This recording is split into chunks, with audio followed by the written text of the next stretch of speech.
Alors bonjour à tous, bienvenue pour ce webinaire organisé par l'entreprise Anytime et le cabinet Gégard Creatis sur le thème Prévenir et combattre la fraude dans les structures médico-sociales en 2024, stratégie et solutions.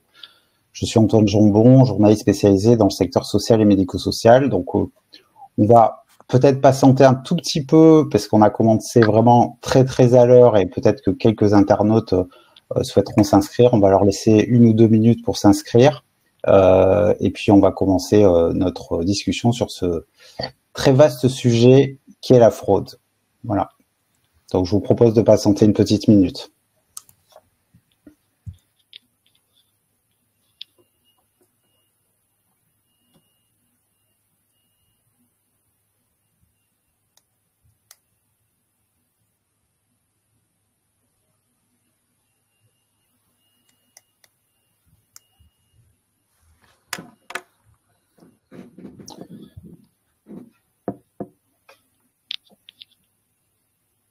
Alors, on signale que le nombre d'inscrits augmente à vue d'œil. Donc, on va commencer d'ici. On se laisse encore 30 petites secondes et on commence.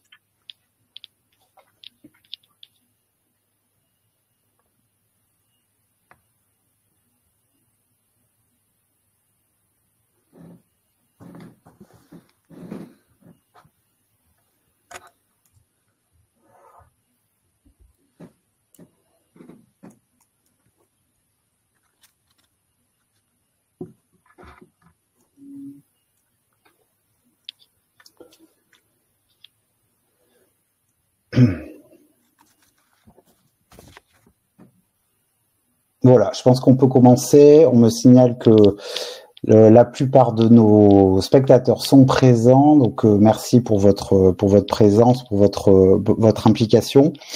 Comme je vous le disais, on va évoquer ce sujet de la fraude. C'est un sujet dont on parle très peu, ou alors on en parle très mal.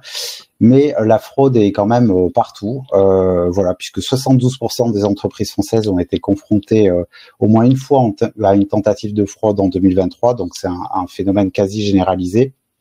Et les associations du secteur social, médico-social n'en sont évidemment pas épargnées par le phénomène, elles sont pas toujours sensibles à tout ça, et elles n'ont souvent pas les armes pour faire face. Alors, quelle est l'ampleur de toutes ces fraudes? Quels sont les outils pour tenter de les prévenir? Quelles sont les vertus de l'automatisation pour permettre aux acteurs d'être plus efficaces? Pour répondre à toutes ces questions, je suis ravi d'accueillir d'abord François Gégard, le président de Gégard Creatis. Donc, bonjour François. Bonjour Antoine. Voilà, et Peter Boucher, directeur commercial de l'entreprise Anytime, que vous connaissez bien. Donc bonjour Peter. Bonjour Antoine. Voilà, alors je vous rappelle que cette émission, avant qu'on commence les échanges, se veut interactive, que vous avez la possibilité de poser vos questions grâce à l'icône qui se situe en bas à la droite de votre écran. N'hésitez pas à nous faire part de vos interrogations au fil de l'eau. Alors, on devrait y répondre, potentiellement on peut y répondre pendant l'émission, mais globalement, on va prendre la majorité de vos questions plutôt à la fin de ce webinaire pour pas trop perturber les discussions. Alors, je me tourne tout d'abord vers Peter. Est-ce que on peut évaluer ce phénomène de fraude dans le secteur médico-social?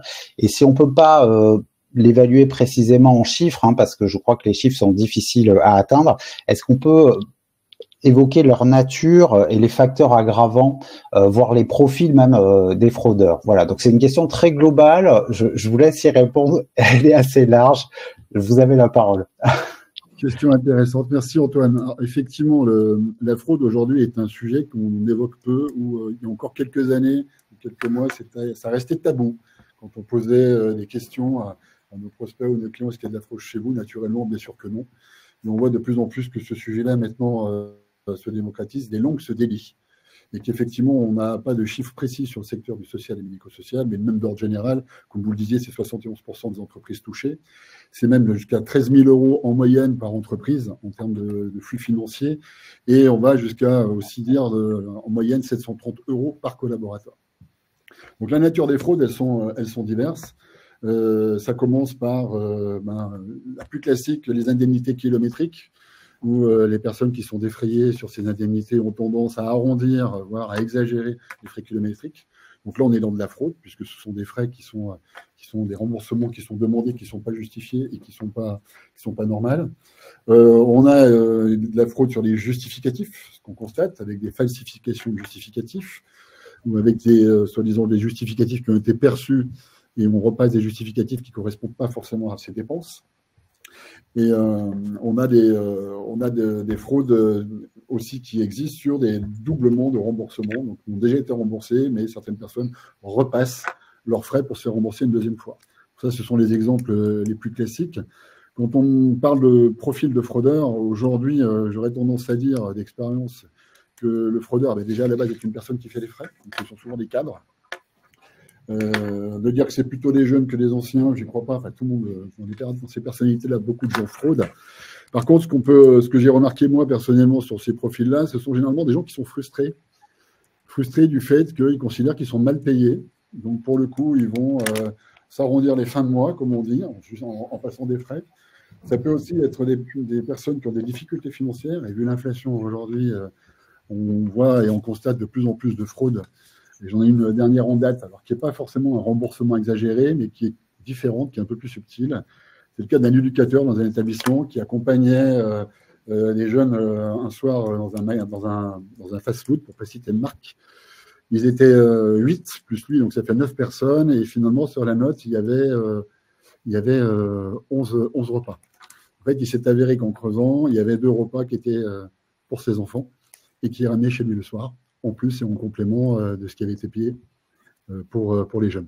Donc ça, c'est un autre exemple de fraude, mais qui nous amène à dire aujourd'hui qu'effectivement, vu l'inflation, certains collaborateurs, certains salariés sont en difficulté et sont tentés de pouvoir gagner de l'argent ou profiter des droits qu'ils ont pour pouvoir faire des dépenses dans l'entreprise. Alors, les facteurs aggravants à la fraude, le premier, c'est le manque de contrôle, la mise en place de process, une charte de gestion des dépenses. Ça, c'est le facteur le plus aggravant, puisque un fraudeur, initialement, il va commencer à frauder, il va tester à un petit niveau pour voir s'il y a dans l'échelle des dépenses et de contrôle dans l'entreprise, s'il y a vraiment un processus, et que si au final, quand il teste, il ne se fait pas attraper, et bien à ce moment-là, il va pouvoir continuer à frauder. Et s'il se fait attraper, donc, il verra qu'il n'a pas fait. Mais généralement, les fraudeurs vont aller valider le processus de validation, d'acceptation, et s'il y a réellement des contrôles. Souvent, il n'y a pas de contrôle. Donc voilà pourquoi la fraude s'installe.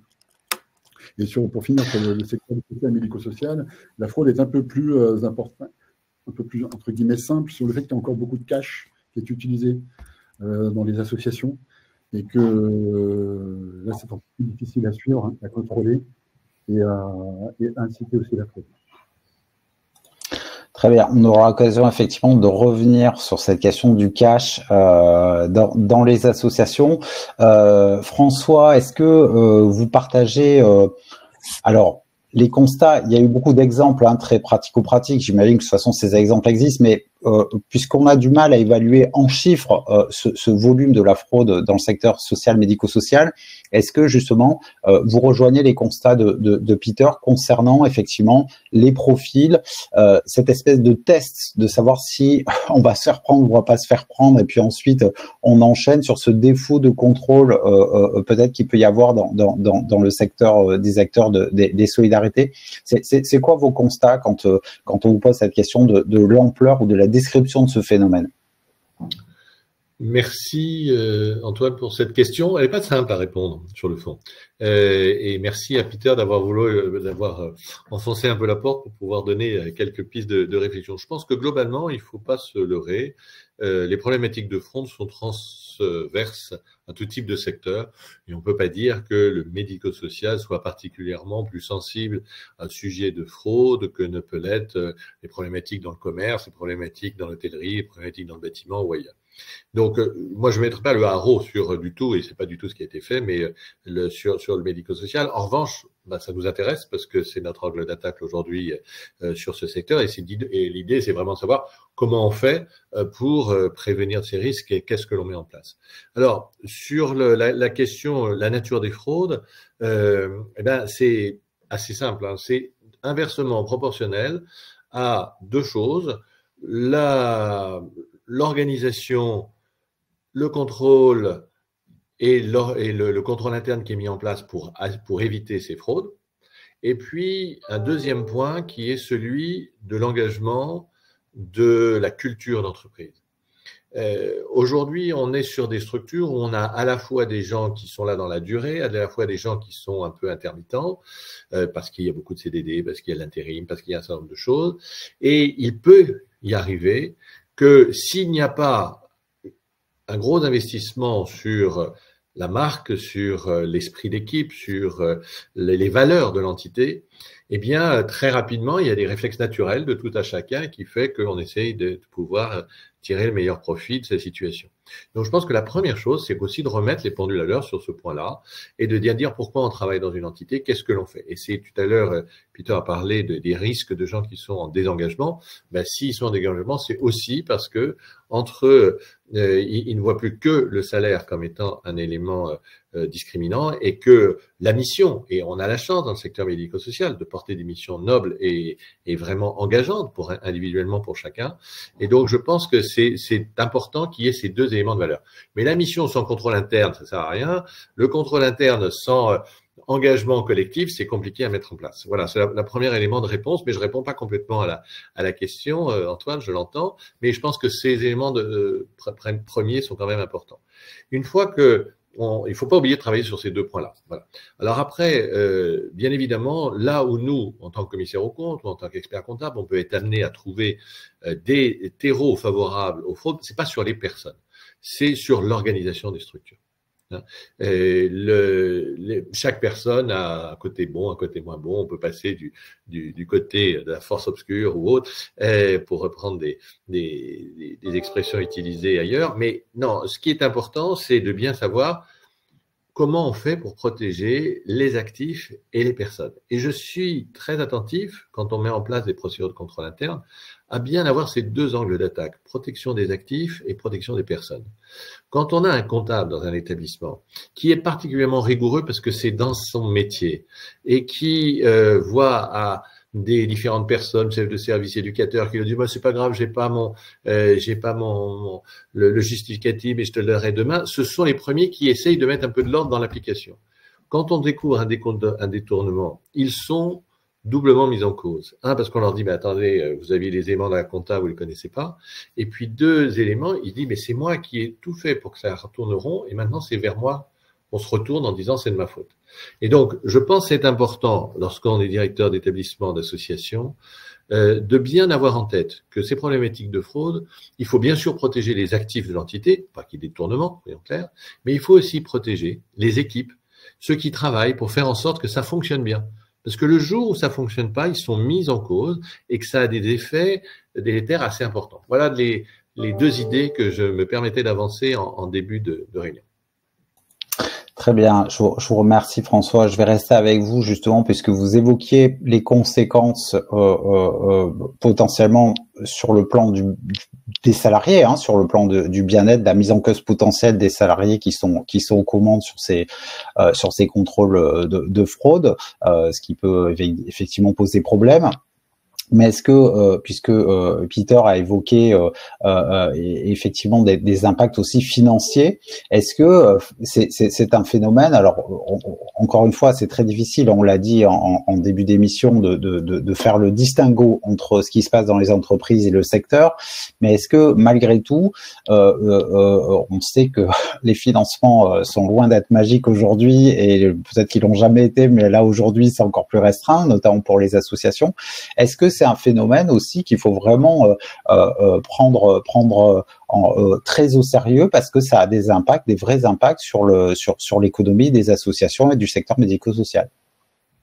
Alors, je crois qu'on parlera peut-être en fin de réunion des risques cyber et de ces éléments-là. Je pense que je suis beaucoup plus inquiet sur l'effet volume de ces risques-là, qui vont entraîner des ransomware, ce genre de choses, que sur le détournement d'une caisse. Néanmoins, on ne peut pas faire fonctionner des établissements sans qu'on soit tout à fait au clair sur le mode de fonctionnement des éléments financiers. Et là, dans le cadre de notre webinaire, on va parler beaucoup de la problématique liée aux notes de frais et tous les avantages que l'on peut avoir à mettre en place une automatisation de la gestion de ces notes de frais. C'est particulièrement important parce que, comme l'a dit Peter tout à l'heure, on a encore des flux assez importants en espèces qui se font, alors de moins en moins, mais même que ce soit en espèces ou que ce soit dématérialisé, nous on pousse à la dématérialisation parce que c'est plus facile de mettre en place des contrôles, de les superviser, et dans la contrainte qu'on a sur les effectifs sur la gestion, c'est important d'avoir des outils adaptés, mais l'essentiel va être dans l'identification des risques de détournement. Donc, Peter en a cité quelques-uns.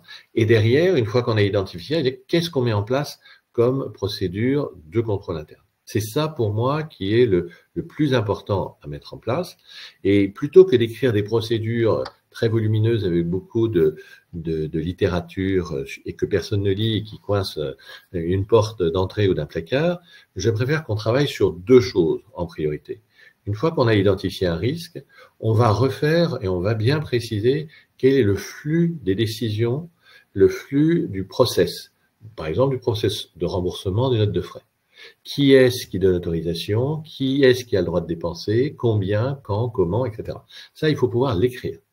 Et ensuite, il faut s'assurer, deuxième point important, que la séparation des fonctions est bien organisée. Et cette séparation des fonctions, c'est l'ordonnateur et le payeur, c'est le comptable et le payeur, c'est ce genre de choses qui est très, très, très important. Et quand on a ça ensemble, réunit ces deux éléments, on a déjà les 3/4 de la procédure qui est écrite. Et après, il suffit juste de la mettre en œuvre et de s'assurer qu'il y a un contrôle régulier et permanent que ce que l'on a mis en place fonctionne et est conforme à la règle. Et ça, ces 3 étapes sont indispensables pour pouvoir mettre en place un dispositif qui tient la route et qui évite les fautes. Très bien. Très bien. Je vous remercie, François. On s'est déjà projeté sur les moyens de prévenir, de détecter ces fraudes, etc. Mais moi, Peter, je voudrais revenir justement encore une fois sur les conséquences. François a fait un comparatif, effectivement, entre les risques, on l'évoquera en fin d'émission, qui pèsent autour de la cybersécurité. C'est un phénomène complètement qui devient de plus en plus problématique. Mais est-ce que malgré tout, cette question des fraudes et de l'impact économique qu'aura les fraudes sur les structures médico-sociales, est-ce que selon vous, Peter, c'est un sujet qu'il faut vraiment sur lequel il faut vraiment s'inquiéter avant qu'on évoque les moyens de contrecarrer tout ça? Oui, forcément, parce que ça a des impacts relativement importants, comme le disait François, dans l'entreprise. Déjà même au niveau des instances de contrôle, parce qu'aujourd'hui, quand les inspecteurs contrôlent les entreprises, c'est un des sujets prioritaires qui sont les frais. Donc si là, ils détectent en plus qu'il y a des irrégularités ou où il y a de la fraude, l'entreprise s'en verra pénalisée financièrement. Donc ça, c'est un point c'est une des conséquences de cette fraude-là. Il y a une vraie conséquence, et je rejoins ce que disait François, en fait, aujourd'hui, on constate la fraude de façon générale quand il n'y a pas de cadre de référence, quand il n'y a pas de processus, quand les gens ne sont pas identifiés. Et là, effectivement, c'est open bar, comme on dit, et chacun fait ce qu'il veut. Et la vraie conséquence pour moi, elle est surtout importante sur l'aspect management. Aujourd'hui, on constate aussi que le manager, moi j'ai pour coutume de dire qu'ils aiment bien aller au mariage, d'avoir les bonnes nouvelles, distribuer les bonnes nouvelles, tout est bien, super. Par contre, ils ont du mal à aller aux enterrements, et pourtant on grandit quand on va dans un enterrement, et d'annoncer à quelqu'un qu'il est en défaut, que je ne lui valide pas sa note de frais parce que j'ai identifié qu'il n'était pas dans le cadre de référence, donc le recadrer, ce qui est le métier du manager. Aujourd'hui, on a un vrai problème sur ce sujet-là, puisqu'en fait, encore une fois, la personne qui fraude, même si elle s'est fait réprimander parce qu'on l'a identifié, si on ne lui dit pas, ou qu'on ne lui répète pas, ou qu'on ne lui fait pas appliquer la procédure, eh bien, on sera toujours dans des conséquences importantes de fraude et de pertes financières. Donc, pour moi, c'est un point qui est vraiment primordial. C'est un acte de management aujourd'hui de conduire la politique de frais qui est dans l'entreprise et de la faire respecter, et de ne pas avoir peur de dire aux collaborateurs qu'il est en défaut. Et souvent, des notes de frais sont validées par défaut. Souvent. Très bien. Tout tout à fait. Peter, je reste avec vous justement puisqu'on a commencé à l'évoquer, mais je voudrais qu'on puisse maintenant le développer parce que c'est un des aspects très importants de cette émission, sur les moyens tout d'abord de détecter ces fraudes. Alors effectivement, François nous a évoqué un certain nombre de procédures à mettre en place à l'intérieur des organisations. Pour vous, c'est quoi le principal vecteur qui va permettre de détecter ces fraudes, Peter? C'est ce qu'on disait tout à l'heure. En fait, c'est déjà qu'il y a un mode de contrôle qui se met en place et d'identifier les patterns des fraudeurs, puisqu'on les retrouve. J'ai donné quelques exemples tout à l'heure, mais du moment que tout n'est pas lié au cadre de référence, encore une fois, qui a été établi, d'où l'importance d'avoir des règles, en l'occurrence sur la gestion des notes de frais qui soient claires et précises, sur des plafonds, sur des autorisations de dépenses pour des déplacements, etc., etc. Donc déjà, dès qu'on a ces règles-là, on sait après, en croisant les données, en vérifiant au quotidien ou régulièrement les dépenses qui sont faites, parce qu'il faut aussi les vérifier dans le détail, on commence à détecter les fraudes. Ça commence par là, en fait. C'est de regarder ce qui se passe. Mais pas de le regarder en regardant les justificatifs au débeauté et rapidement. C'est de vraiment analyser la cohérence en lien avec les agendas, par exemple, parce qu'on voit souvent aussi des frais qui passent le week-end. Donc, quand il n'y a pas de moyens, il n'y a pas de contrôle qui sont en place, et on peut passer les frais qu'on veut. Ça ne pose pas de problème, ça c'est du déjà vu et malheureusement c'est régulier et fréquent. Ce que je vous disais tout à l'heure, des gens qui repassent des justificatifs alors qu'ils ont déjà été remboursés, s'il n'y a pas de contrôle et si on ne va pas dans le détail, on ne le voit pas et on est toujours, encore une fois, dans de la fraude qui s'installe et qui se multiplie. Donc pour moi, le meilleur moyen de détecter la fraude, c'est appliquer les règles qu'on a définies et si tout ce qui est remonté en écriture ou en demande n'est pas conforme aux règles, automatiquement il n'y aura pas de fraude. Très bien.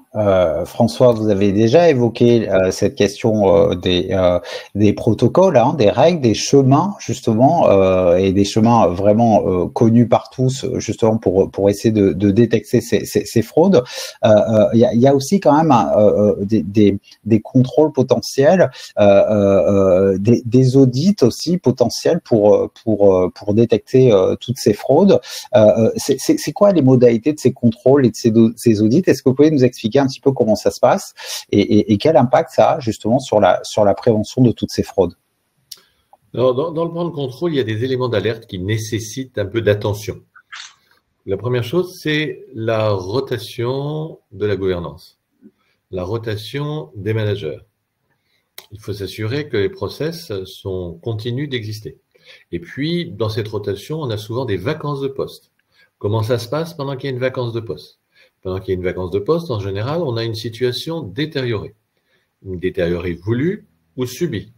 Donc, ce qui est important, c'est s'il y a un process hiérarchique de mise en place pour assurer la validation, par exemple, des remboursements de notes de frais, il faut que lorsque la personne n'est plus disponible pour assurer ses fonctions, il y ait d'abord une procédure de sauvegarde qui va le faire, et qu'on ne soit pas dans de l'auto ou de la validation quasi automatique. D'accord.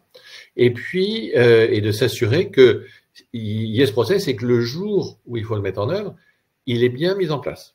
Donc, quand on met en place les procédures, on va dire un tel fait ceci, fait cela, et il faut aussi se dire que si la personne n'est plus là pour le faire, qu'est-ce qui se passe? On arrête de rembourser, mais ça va entraver le mode de fonctionnement des établissements. C'est quelqu'un d'autre qui prend ça en charge, mais sur quel temps, avec quelle disponibilité? Donc ça, c'est le premier élément, un terreau favorable, c'est lorsque vous avez beaucoup d'événements exceptionnels qui arrivent sur une structure et qu'on va passer en deuxième niveau le fait de valider les contrôles sur les notes de frais et c'est là qu'apparaissent les détournements éventuels qui peuvent arriver ou les falsifications de justificatifs ou ce genre de choses. La deuxième chose, c'est que ceux qui sont amenés à contrôler, ce ne doit pas des hiérarchiques loin du terrain.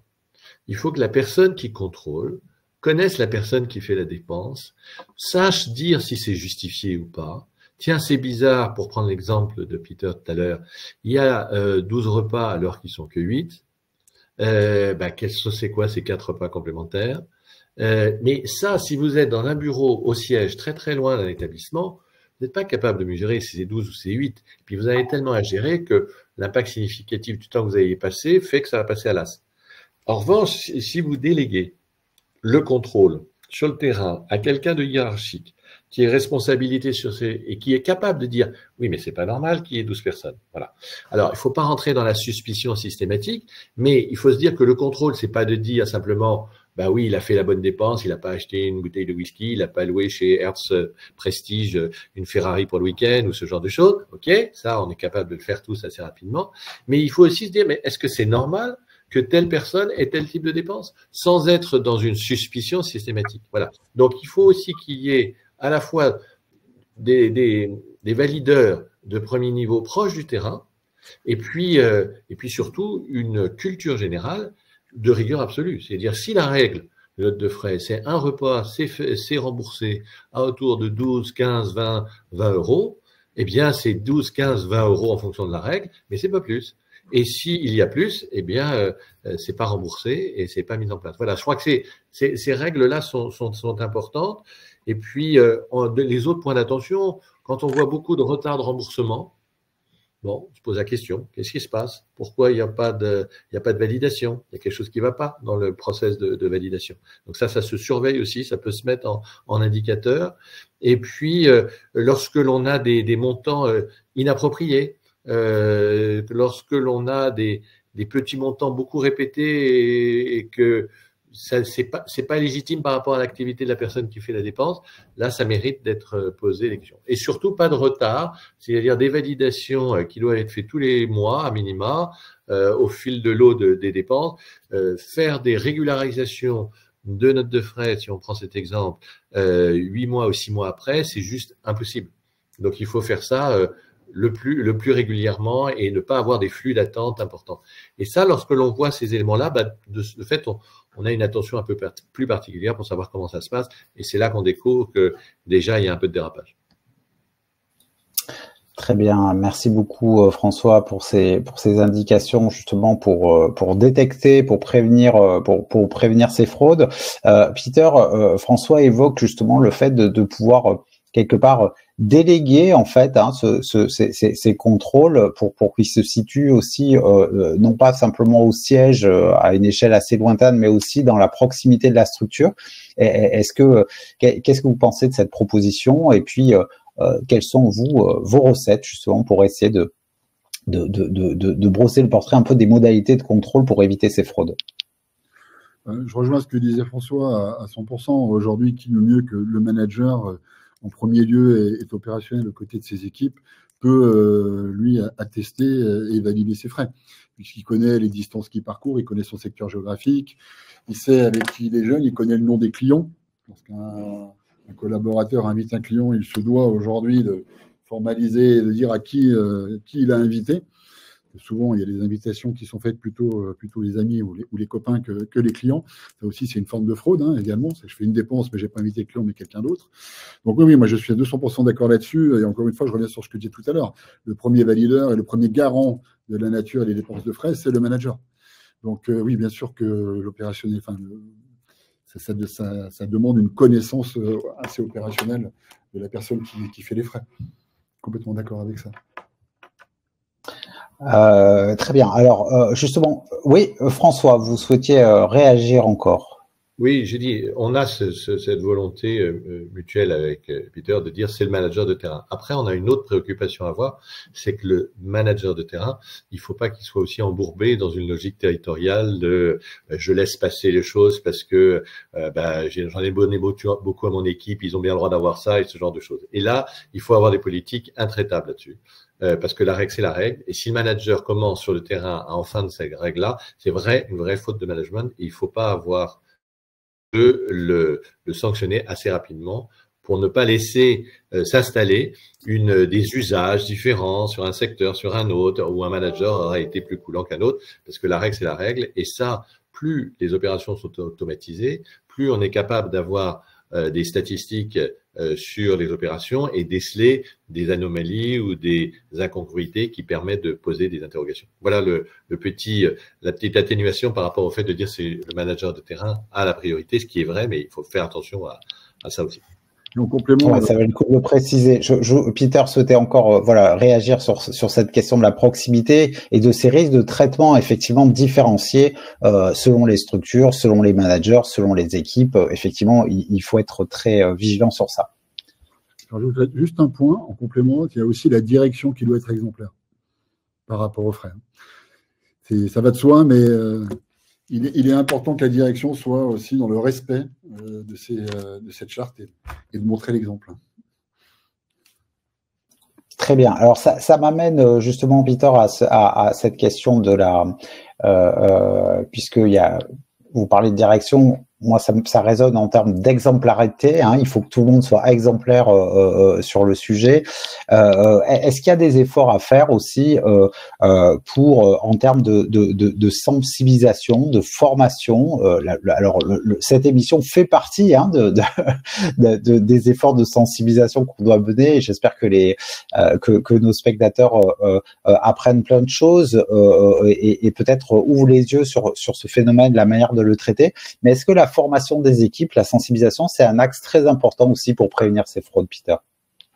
Oui, c'est super important qu'ils aient les idées claires sur comment aujourd'hui fonctionne, qu'est-ce que j'ai le droit de faire, à quel moment je peux engager des frais pour l'entreprise, quelles sont les modalités. Donc on revient à ce qu'on disait tout à l'heure, quelles sont les règles. Donc déjà, il faut que ça soit charté, que ça soit présenté, que ça soit écrit, que ça soit animé, que ça soit connu de tout le monde. C'est une obligation. Que si on ne connaît pas les règles, c'est clair qu'on fait n'importe quoi et ça ouvre la porte à beaucoup de choses. Au même titre que, hormis les règles, c'est aussi de bien préciser que l'intégralité de ces dépenses-là sont suivies, sont contrôlées, et de bien donner une visibilité sur toute la chaîne en interne du fonctionnement. Et de sensibiliser aussi que ces dépenses-là, ce sont des fonds de l'entreprise et qu'à la fin de l'année, elles impactent le résultat. Donc c'est important aussi d'être vigilant, puisqu'on le voit dans les périodes économiques qui sont plus difficiles, c'est aussi les premiers points où on va commencer à demander à faire des économies et à restreindre, ou à réduire la voilure. Donc ça, c'est important de donner cette visibilité aux collaborateurs pour qu'ils le comprennent et puis surtout qu'ils l'appliquent. Très bien. Justement, ça renvoie tout ça au sentiment aussi d'appartenance. Moi, j'avais une question aussi, François, très pratico-pratique sur cette question de la sensibilisation et des formations. Est-ce qu'il y a des formations clés en main vers lesquelles les structures peuvent se tourner justement pour évoquer cette question, travailler aussi sur une sensibilisation plus importante des salariés, au-delà effectivement de ce fameux sentiment d'appartenance qui renvoie un peu à de la pédagogie pour expliquer que quand on fraude la structure qui nous emploie, on vole un peu tout le monde en fait dans la structure. Voilà. Oui, alors, on a parlé tout à l'heure d'exemplarité, c'est un point important. On a bien sûr les équipes qualité qui peuvent jouer leur rôle là-dessus, qui peuvent notamment alimenter le circuit d'analyse des risques, de gestion et de contrôle des procédures. Ça, c'était un point important parce que mettre en place une procédure, c'est pas mettre un gendarme qui va dire ça va pas, c'est expliquer, c'est comment ça fonctionne. Et donc là, je pense qu'il faut être particulièrement attentif aux gens qui rentrent dans l'entité, qui n'ont pas forcément cette connaissance, qui savent pas forcément comment ça se passe. Donc il faut les briefer sur un certain nombre de sujets, dont celui-là. Donc ça, c'est des éléments importants. Et après, il faut bien se dire qu'il y a une conséquence droit du travail qui est quand même très important. Parce que s'il y a des fraudes matérielles, l'impact sur la relation RH est quand même très très fort. Donc on voit que c'est vraiment une préoccupation assez transverse, qui est pas la première à mettre en avant, mais qui doit être sous-jacent de toutes celles-ci. C'est-à-dire que on doit bien faire comprendre que les règles c'est comme ça, on les sont mis en place, etc.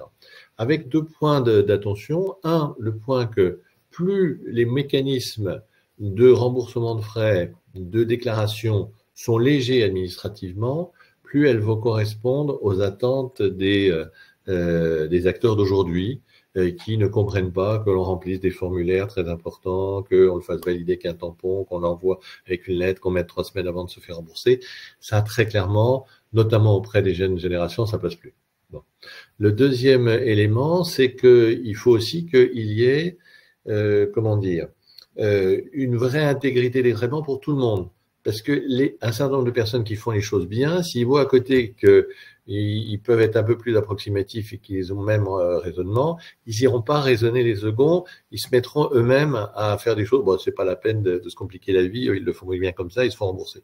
Donc je pense que, l'exemplarité, l'organisation administrative simplifiée et la répétition régulière de ce pourquoi on a mis en place ces procédures, parce que l'activité que l'on porte en vaut la peine et que mettre en place des détournements, ça va remettre en cause la confiance des financeurs, des éléments, enfin de beaucoup de gens.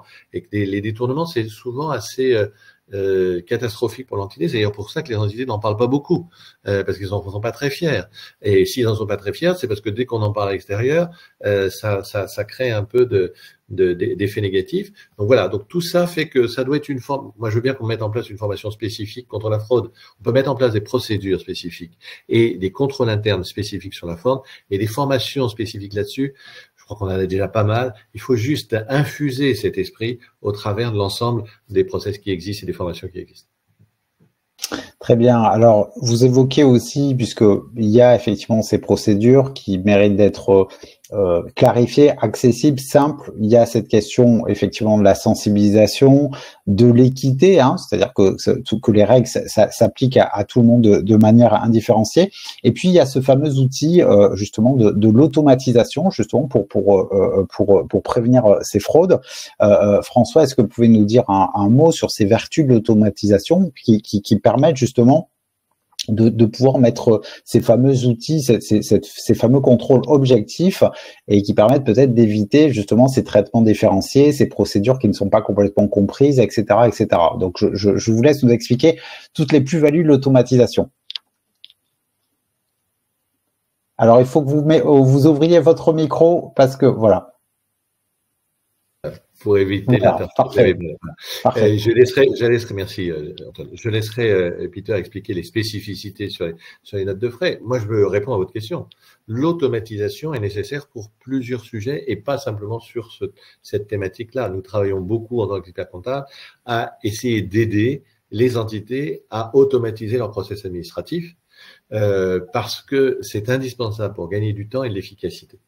Et que, vu les contraintes budgétaires que l'on a, on doit pouvoir organiser une digitalisation. Si vous voulez, aujourd'hui, on est encore dans des entités où on reçoit des factures papier, on reçoit des factures par email, qu'on imprime, qu'on met dans un classeur, qu'on présente au directeur, qu'il va signer, qui va être envoyé au comptable, éventuellement qui va être rescanné derrière, qui va être validé pour les paiements.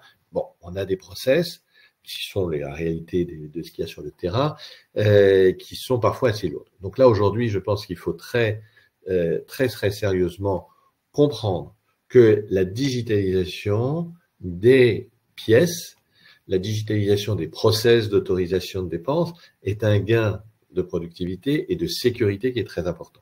Donc nous le poussons beaucoup et je vous avoue, ça facilite aussi certains aspects, les éléments de contrôle et d'automatisation. Nous, depuis des années, on va sur le terrain, on prend les classeurs, on les ouvre, on regarde, ces justificatifs sont là, etc. Et on dit, globalement, a priori, ça semble être bien suivi. Bon, très clairement, sur des process qui sont des opérations qui sont de plus en plus nombreux, des entités qui ont de plus en plus d'établissements, etc., eh bien, les process de contrôle changent aussi. Et la digitalisation nous permet de détecter plus rapidement un certain nombre d'erreurs pour y remédier le plus tôt possible. Parce que c'est bien ça l'enjeu. Il peut y avoir des erreurs, il peut y avoir des fraudes, mais il faut les détecter le plus tôt possible pour pas qu'elles grandissent et qu'elles se répandent dans les usages. Voilà. Et puis surtout que l'effet soit assez catastrophique en termes financiers.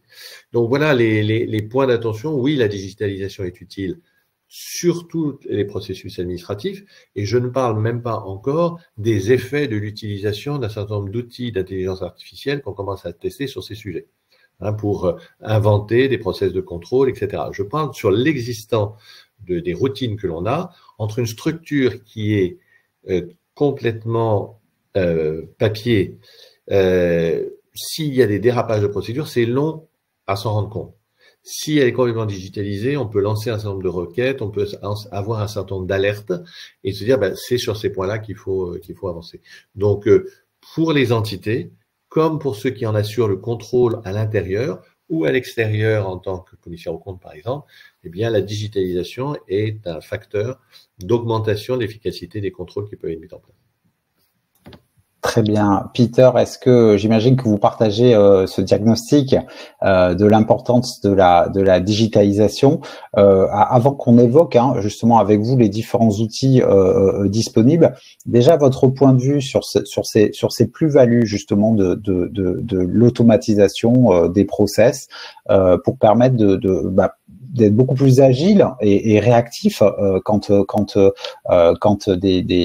fraude est susceptible d'apparaître.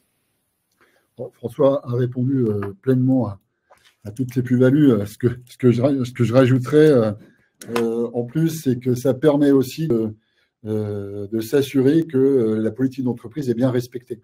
C'est-à-dire qu'on a écrit et on a charté les dépenses, mais là on le matérialise par un process qui est automatisé par des outils informatiques. Donc ça c'est des bénéfices effectivement de cette automatisation-là. Et puis, je crois que François l'a déjà dit, c'est aussi une détection qui est très rapide des fraudes ou des fraudeurs et qui évite de laisser s'installer dans le temps des patterns qui malheureusement après ont tendance à se multiplier. Voilà ce que je pourrais en dire là-dessus, en complément de ce qu'a dit François, mais la réponse de François était très complète. Moi, j'avais une petite question complémentaire avant qu'on aborde les outils, Peter, pour François. Sur cette question justement de la mise en place de ces processus de digitalisation. Est-ce que vous avez le sentiment, puisque le secteur médico-social bénéficie d'un certain nombre de financements publics, que de plus en plus les autorités de tarification et ce qu'on appelle les financeurs dans notre jargon vont être de plus en plus attentifs à toutes ces procédures et peut-être à un moment donné, alors sans faire de la politique fiction, mais vont commencer à conditionner justement l'octroi de financement à ces procédures, à la mise en place de ces procédures digitales. Qu'est-ce que vous en pensez? C'est une question qui vient comme ça. Ouais, mais je ne vais pas être très politiquement correct, Antoine. Je pense qu'on a un fléchage de l'argent sur l'informatisation du dossier du patient, sur l'informatisation du dossier du résident et sur tous ces sujets-là, mais qu'on n'a strictement aucun fléchage aujourd'hui sur la digitalisation des process comptables et encore moins sur les éléments de notes de frais. Et je pense que c'est vraiment dommage parce que c'est nécessaire d'appuyer les entités sur ces sujets-là parce qu'il y a urgence à moderniser la fonction comptable. On a un certain nombre de structures qui avancent. On a les éditeurs de logiciels qui s'intéressent à ces sujets, notamment, je pense à tout ce qui va concerner les IBAN, qui est un autre sujet très important. La bonne utilisation de l'IBAN, le fait que nous, par exemple, c'est des tests que l'on fait, que ce soit pour les notes de frais, les fournisseurs ou les salaires. On va interroger quels sont les IBAN qui sont dans les systèmes pour payer par virement donc les différents bénéficiaires et vérifier que c'est bien. Si c'est pour des salariés, c'est bien des salariés, qu'il n'y a pas des IBAN de fournisseurs dans les salariés, etc. Enfin voilà, on a tout un tas de tests qui se mettent en place techniquement. Mais globalement, pour répondre à votre question, il faut arriver à mobiliser des énergies et des financements sur ce sujet, parce que c'est peut-être pas le plus glamour, c'est plus facile de parler du dossier du résident, ça va un peu dans l'optique, dans l'objet social, etc. La compta, c'est pas vraiment l'objet social, c'est plutôt un moyen. Mais il ne faut pas sous-estimer ces moyens-là, parce que c'est ce qui assure la sécurité des opérations et donc la possibilité de servir bien l'objet social. Donc je dis souvent, votre objet social a trop d'importance pour que vous sous-valorisiez la protection, l'organisation de vos circuits administratifs et comptables, et RH aussi, et puis la cybersécurité dont on va parler, qui sont les deux sujets sur lesquels il y a besoin de flécher des financements importants. Très bien, je vous remercie François. Alors Peter, moi je voudrais qu'on a bien compris les vertus, toutes les plus-values de se diriger vers ces process un peu d'automatisation. Peter, est-ce qu'on peut évoquer peut-être pour tous ceux qui nous écoutent les outils disponibles et les outils qui pourraient permettre justement d'accéder à cette automatisation pour prévenir les fraudes? Alors, il existe aujourd'hui beaucoup d'outils sur le marché. Pour Anytime, ça fait maintenant 10 ans qu'on se positionne sur ce secteur-là. Mais effectivement, il y a énormément d'outils. Donc, et c'est essentiellement des éditeurs et de logiciels. Donc, il y a une liste qui est une gamme de produits qui est large et profonde. Ce qu'il faut, il y a plein de solutions sur le marché. Par contre, dans le choix de la solution aujourd'hui, il y a une composante qui est relativement importante. C'est pour ça qu'Anytime a été créé aussi, c'est que nous, on a intégré, hormis le logiciel, la brique paiement. Dans le cursus de la note de frais, aujourd'hui, on a un moyen de paiement qui est souvent une carte de paiement ou du cash, et on a un logiciel. Et on va faire communiquer les deux, ou jusqu'à présent, historiquement, si on fait juste un petit regard dans le rétroviseur, c'est la personne qui fait les frais, le collaborateur qui utilise le plus souvent son moyen de paiement et qui va saisir et alimenter le logiciel de suivi et d'automatisation qui a été mis en place dans l'entreprise. Moi, j'attire votre attention sur le fameux moyen de paiement qui est utilisé.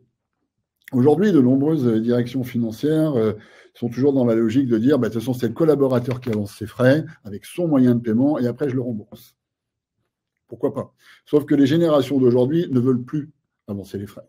C'était le cas de nos générations, François ou Antoine, mais la majorité des collaborateurs aujourd'hui, ils ne veulent pas avancer leurs frais. Mais on leur demande quand même de le faire. Donc là, automatiquement, il va déjà y avoir une forme de frustration. Et pour rappel, ce qu'on disait tout à l'heure, quand les personnes sont frustrées, ça va inciter à devenir fraudeur ou pas. D'accord ? Donc, nous, ce qu'on incite, c'est d'avoir un moyen de paiement qui est intégré dans la solution, comme le fait Anytime aujourd'hui, où on fournit ce moyen de paiement qui est une carte de paiement et sur laquelle l'entreprise va avancer l'argent pour le collaborateur. Et ce n'est pas le collaborateur qui va l'avancer. Pourquoi je dis ça? Parce qu'on parlait de l'exemple de fraude tout à l'heure. Un collaborateur qui paye ses frais avec ses fonds à lui, qui sera remboursé sous 30 jours, il va aller dans un restaurant pour déjeuner, il va payer un déjeuner à 2 personnes, il y en aura pour 100 €, ils sont 2. Et puis finalement, il va aller soit récupérer le ticket d'à côté où ils étaient 2, mais qui était à 150 €, soit être de complaisance avec l'hôtelier ou le restaurateur et augmenter sa note de frais. Donc on ouvre encore une fois le champ des possibles de frauder.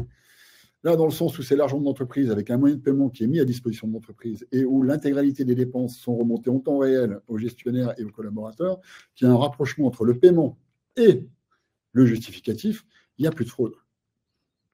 On ne peut plus arrondir les notes, comme on le disait tout à l'heure, on ne peut plus frauder. Donc ça, c'est un point qui est relativement important et qui plus est aussi aujourd'hui en termes de, si on va un peu plus dans la réflexion, en termes de bien-être pour le collaborateur, parce que c'est beaucoup d'actualité pour les jeunes quand ils rentrent dans une entreprise, ils veulent avoir les meilleurs outils et les meilleures conditions de travail.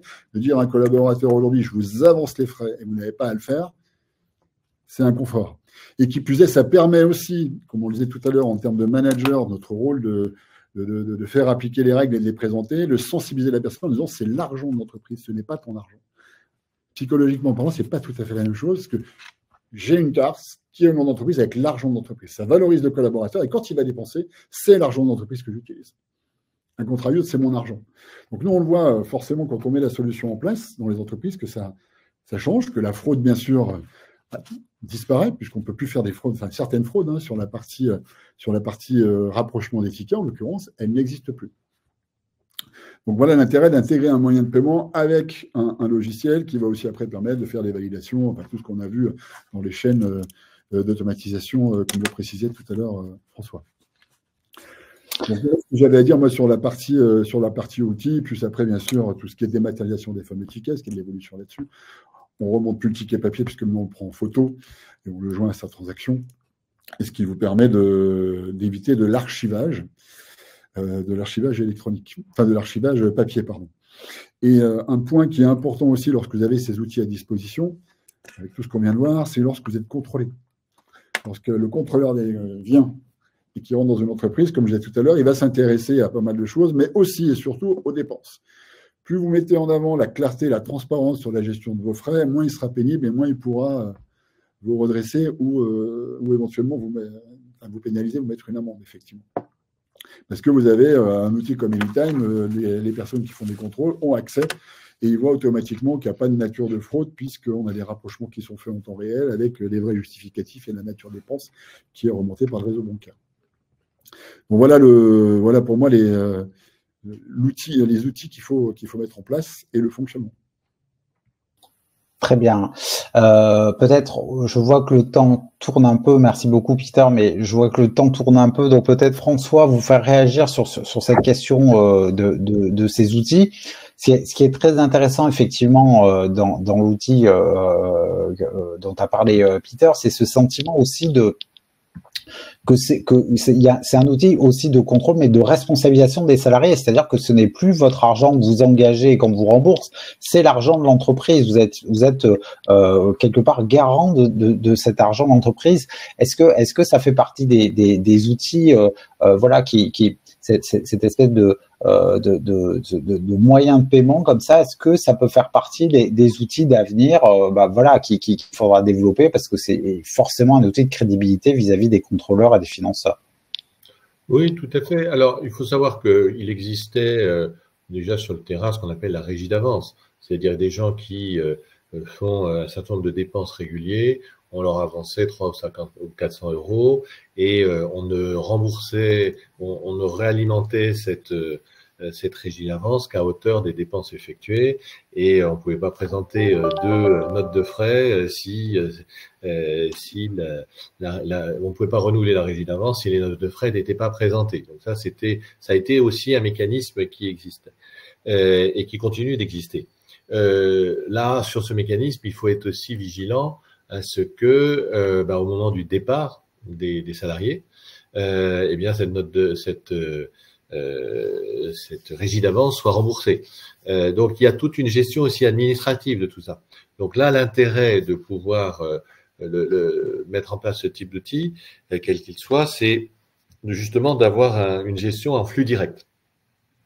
Mais ça veut dire qu'il faut le piloter quand même, cet outil. C'est-à-dire qu'il faut quelqu'un qui en soit responsable et qui soit capable de dire c'est normal que je donne tant à telle ou telle personne. Et donc, il faut avoir une organisation, il faut avoir des procédures en disant voilà, telle personne dans tel poste, elle fait ça, elle est habilitée par le directeur de l'établissement, elle a donc droit à tel type de remboursement. Et en fait, c'est un peu compliqué de gérer ça matériellement sur un tableau Excel en disant j'ai donné à tel, de faire le rapprochement avec la compta. Donc aujourd'hui, dans notre mode de fonctionnement, l'utilisation des outils qui permet de simplifier ça est de grande valeur ajoutée. Donc il existe toujours des solutions autres que la digitalisation, parce que ça fait longtemps qu'on, quand même, dans les associations et dans les établissements, on surveille de près les notes de frais, heureusement. Mais aujourd'hui, quand on voit la contraction des moyens à gérer la partie administrative, ces outils sont quand même d'une aide plus que bénéfique. Très bien, je vous remercie beaucoup. Je vois que quelques questions apparaissent. Alors, je vais vous les soumettre pour terminer cette émission. Un internaute revient sur la question dresse un parallèle un peu entre la question de la fraude et la cybersécurité. François, vous avez évoqué cette question, vos inquiétudes sur cette question de la cybersécurité. Est-ce que ce phénomène de fraude dont on a parlé tout au long de l'émission et ces menaces liées à la cybersécurité, est-ce qu'on peut en parler sur un même plan? Voilà, je vous donne la parole sur le sujet. Je pense que c'est une culture générale qu'il faut faire évoluer très très vite là-dessus. Nous, c'est un sujet qu'on a très vite fléché dans le cadre des audits, notamment dans le commissariat aux comptes, où on fait des audits de sécurité des systèmes d'information, donc bien sûr tournés sur les constitutions financières RH, plus que sur le dossier du patient. C'est plus ça notre angle d'attaque. Et très vite, on s'est rendu compte que l'on avait des problématiques un peu similaires, c'est-à-dire qu'en fait, la partie sécurité informatique était tellement technique qu'elle était souvent déléguée à un tiers, à un infogérant, et que l'infogérant ne gérait pas beaucoup ces questions, ou du moins, il n'y avait personne qui le challengeait sur la bonne réalisation de sa mission. Donc, c'est d'ailleurs pour ça qu'on a mis en place nous, un programme un peu spécifique sur les protections de cybersécurité, qui s'appelle Alex, qui a pour objectif d'accompagner, de former, etc.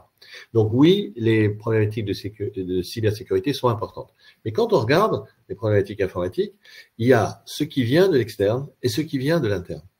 D'accord? Donc ça, c'est aussi important. Ça veut dire que si dans les process de sécurité interne, il faut aussi avoir mis en place un certain nombre de sécurités. Et donc, les problématiques de fraude sont d'ordre différent. Parce que lorsqu'on arrive sur de la fraude informatique, on vient sur la fraude sophistiquée. D'accord? Et c'est pas de la fraude à la marge. Lorsque l'on parle des notes de frais, on est sur de la fraude à la marge. C'est-à-dire que ça peut être très important, parce que la marge accumulée, ça peut faire des montants assez significatifs, mais c'est sur le process, je me rembourse, c'est le fait de ne pas avoir une bouteille de champagne dans un repas qui devait être un repas d'équipe, des choses de genre. Très bien, ça c'est du contrôle de base. Sur les cyber, c'est plus général, et c'est en fait sur les pratiques informatiques qui fait qu'on peut avoir des blocages de système.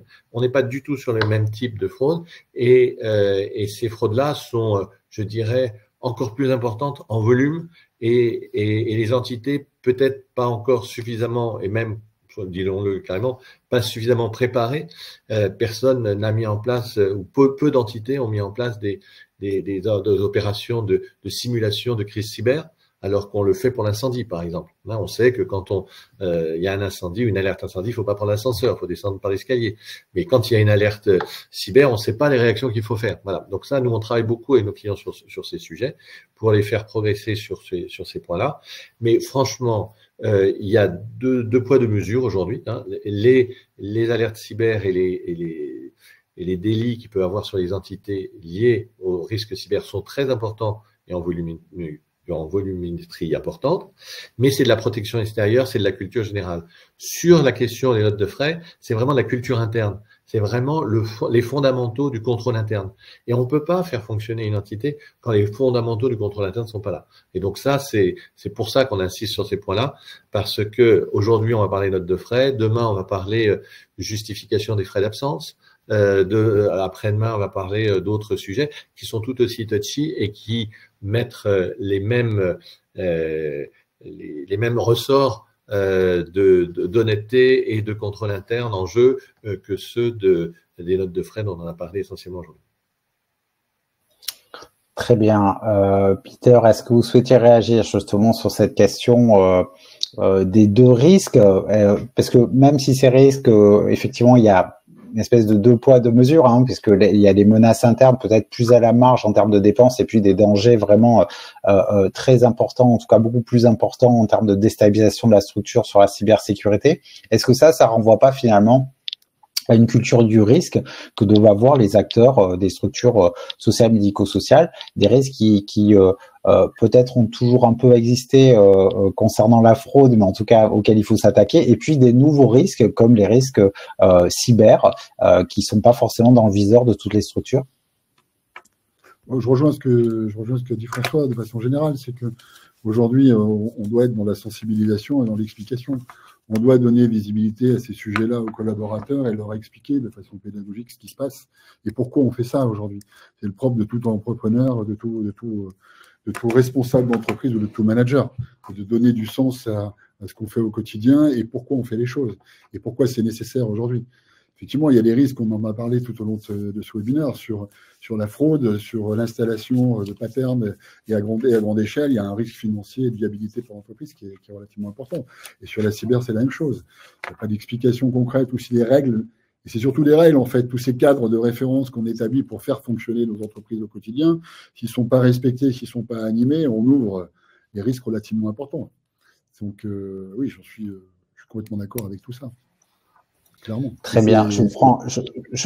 Je prends une nouvelle question, François. Peut-être vous souhaitiez rajouter quelque chose, François? Pardon. Oui, par exemple, si on utilise les cartes là, individualisées, etc., il y a des règles de fond qu'il faut continuer de faire respecter. C'est qu'on ne prête pas sa règle à un copain pour faire les dépenses, c'est nominatif. Enfin, toutes ces règles-là sont aussi des règles de contrôle interne, mais qui sont vraiment de la culture qui est importante. Le pire, vous savez, pour moi, c'est quand j'arrive dans un établissement, on me dit oui, vous inquiétez pas, on a une carte bancaire, elle est dans le coffre. Et on la sort du coffre et on la donne aux collaborateurs quand ils ont besoin de faire des dépenses, notamment sur Internet, vous comprenez, parce que pour commander des timbres, pour machin, etc., on est obligé de passer par là. Bon, simplement que je leur rappelle qu'une fois que la personne a la clé en main, elle a toutes les données.